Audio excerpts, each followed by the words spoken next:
Thank you for your gracious invitation to attend the National Security Action Summit.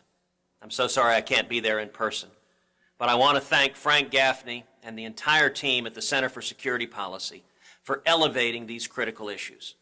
Frank is a patriot, he loves this country, and he is clear-eyed about the incredible threat of radical Islamic terrorism.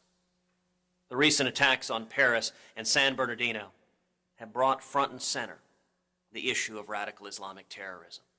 But the fact of the matter is that this problem has been festering unattended for the entire Obama administration.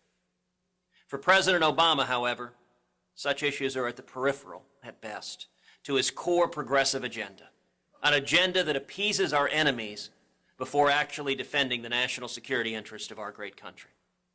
While the President and his secretaries of state have chosen to ignore the problem and to pull back from global leadership, terrorists in groups like ISIS have mobilized and carried out a string of deadly attacks around the globe.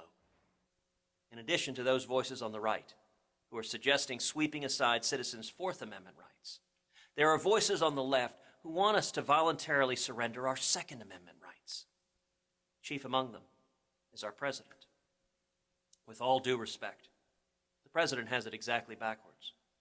We don't stop the bad guys by giving away our guns. We stop the bad guys by using our guns. Let's be very clear.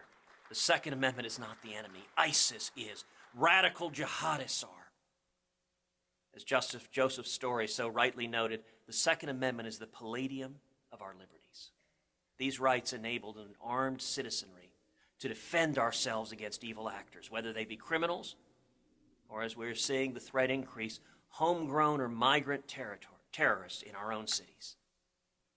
Rather than stripping ordinary citizens of their constitutional rights, as President Obama and some establishment Republicans are pushing for us to do, we should instead have a clear strategy to utterly defeat ISIS.